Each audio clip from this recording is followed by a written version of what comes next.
திமுக தன்னுடைய ஜென்சி இளைஞர்களை ரொம்ப உத்வேகப்படுத்துது. அவங்களுக்குள்ள ஒரு பெரிய உற்சாகத்தை, புது ரத்தத்தை பாய்ச்சறதை பார்க்கிறோம். இந்த விஷயத்த முன்னாடியே பண்ணியிருந்திருக்கலாமோ அப்படின்ற மாதிரி கருத்து உங்களுக்கு எதுவும் இருக்கா? மாணவர்களுக்கு இப்ப கூட்டம் நடத்த அனுமதி இல்லை. அப்படி ஒரு காழ்ப்புணர்ச்சியை காட்டுறோம், ஒரு பயத்தினோட வெளிப்பாடு தானே. தாவேகாவினுடைய அமைச்சர்கள் பம்பரமா சொல்றாங்க, பல இடங்களுக்கு ஆய்வுகள் போறாங்க. அதிகாரிகளுக்கு உத்தரவிடுற அதிகாரம் அந்த எம்எல்ஏக்களுக்கு கிடையாது. இதுல இன்னொரு கொடுமை என்னன்னா, தோத்து போன கேண்டிடேட்லாம் ரைடுக்கு போறாங்க. இப்போ ராகவா லாரன்ஸ் தான் இறக்க போறதா ஒரு செய்தி உள்ள. ராகவா லாரன்ஸ் வந்து ஒரு புரட்சியாளர், பெரிய புரட்சியாளர். அவர் வந்து பாத்தீங்கன்னா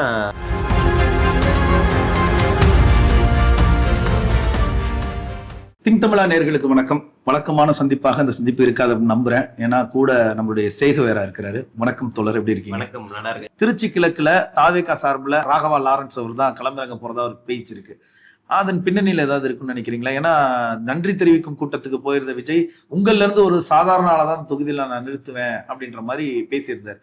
இப்போ ராகவா லாரன்ஸ் தான் இறக்க போறதா ஒரு செய்தி ஒன்று உழவுது. இது எப்படி பாக்குறீங்க? ராகவா லாரன்ஸுடைய பின்னணி குறித்து உங்களுடைய பார்வை? ராகவா லாரன்ஸ் வந்து ஒரு புரட்சியாளர், பெரிய புரட்சியாளர். அவர் வந்து பாத்தீங்கன்னா ரஷ்யால புரட்சியை பார்த்துட்டு, ஸ்டாலின் லெனின்லாம் பார்த்துட்டு, வியட்நாம்ல பார்த்துட்டு, சைனா வளர்ச்சியை பார்த்துட்டு, இங்க வந்து புரட்சியா ஒரு படங்கள்லாம் எடுத்தார். காஞ்சனா மாதிரி படங்கள்லாம் எடுத்தவர். இவர் ரஜினி கூட போனாரு. நீங்க ரஜினியை அசிங்கப்படுத்தினது யாரு? சூப்பர் ஸ்டார் ரஜினிகாந்த மேடையிலேயே அசிங்கப்படுத்தினது விஜய். உங்களுடைய சொந்த குருநாதரை அசிங்கப்படுத்தினது விஜய்.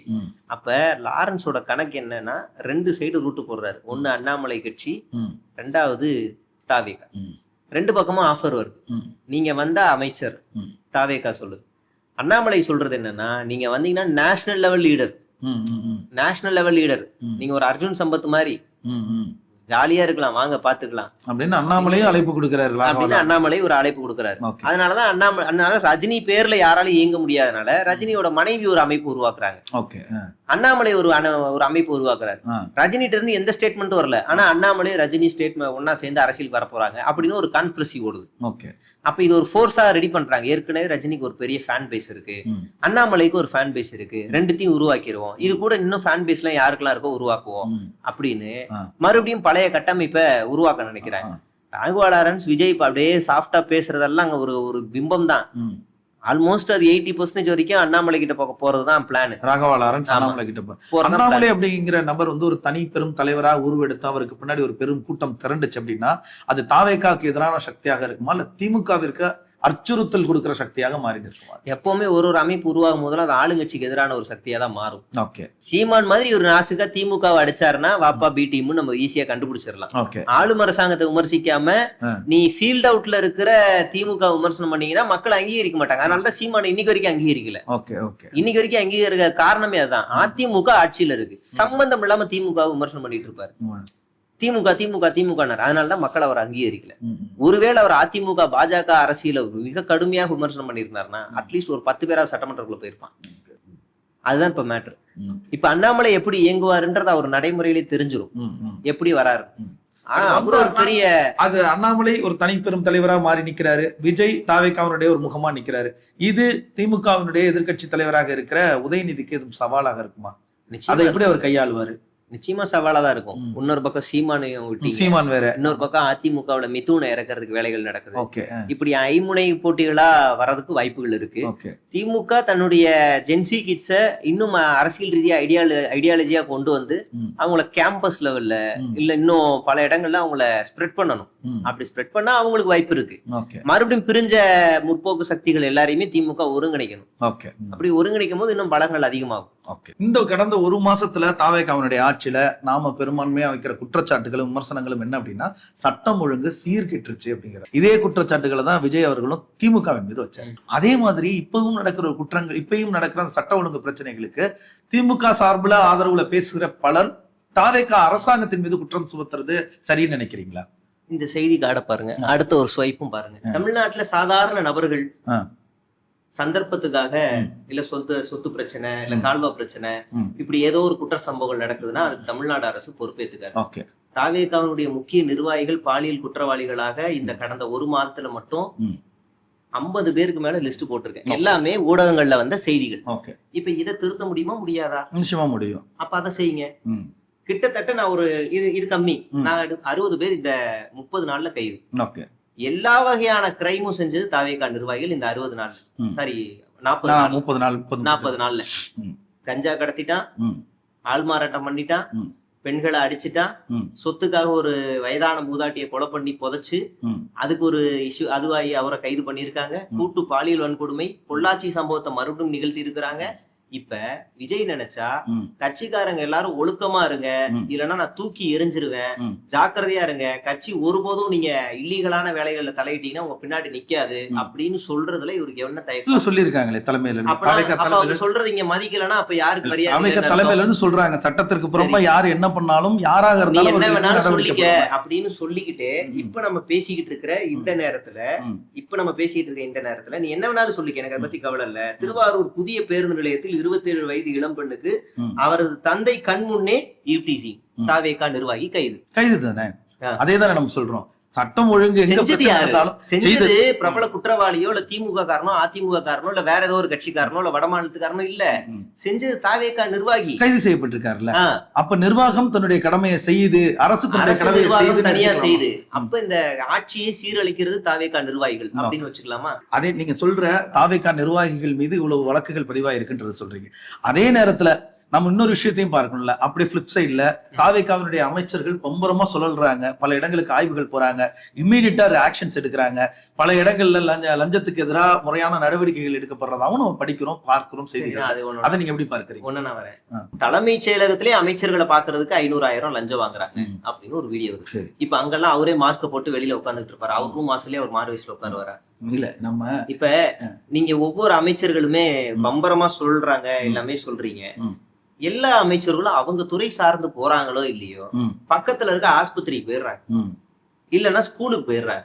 ஸ்கூலுக்கு போயிட்டு இதுல கொடுமை என்னன்னா அமைச்சர்கள் போலாம், எனக்கு தெரிஞ்சு எம்எல்ஏ ரவுண்ட்ஸ் போறதுக்கு ரைடு போறதுக்குலாம் அதிகாரமே கிடையாது. அப்படியே போனா கூட அதிகாரிகளுக்கு உத்தரவிடுற அதிகாரம் அந்த எம்எல்ஏக்களுக்கு கிடையாது. இதுல இன்னொரு கொடுமை என்னன்னா தோத்து போன கேண்டிடேட் எல்லாம் ரைடுக்கு போறாங்க. நீங்க இந்த இடத்துல ஜெயிச்ச பாமக எம்எல்ஏவெல்லாம் நீங்க பேசக்கூடாது, நாங்க தான் ஆளுங்கட்சின்னு அந்த எச்எம் மிரட்டுறது.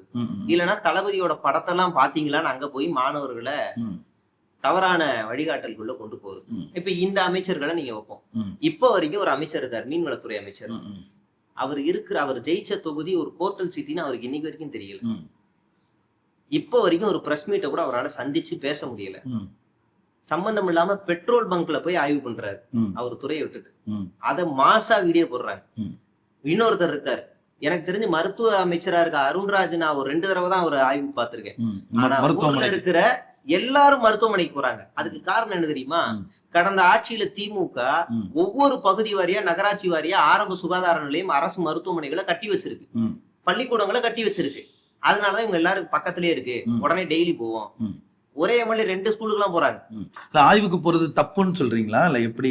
அமைச்சர்கள் போகலாம், சரி, அதுக்கு உரிய அதுவும் அதிகாரிகள் அமைச்சர்கள் போகணும், சம்பந்தப்பட்ட அதிகாரிகள் போகணும். போனா நாங்களே மெச்சுக்குவோம், நாங்களே பாராட்டுவோம். சார் சூப்பர் சார், இதான் சார் வேணும் அப்படின்னு பாராட்டுவோம். எல்லாருக்கும் அம்மா உணவகத்துல என்ன வேலை? சாம்பார்ல உப்பு இருக்கான்னு பாக்குறதுதான் எம்எல்ஏவோட வேலையா?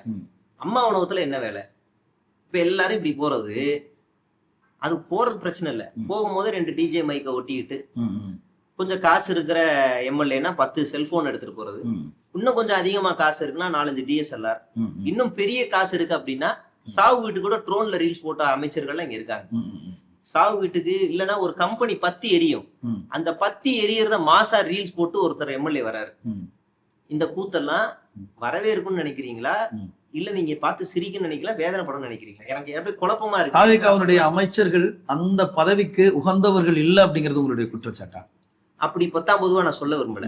அவர்கள் பழக வேண்டியவர்கள், இளம் வயதினர், வரவேற்கணும், போற்றணும். அதுல எந்த தப்பு கிடையாது. இளம் தலைமுறையினருக்கு ஒரு வாய்ப்பு கொடுத்துருக்காங்க, நான் இல்லைன்னு சொல்லல.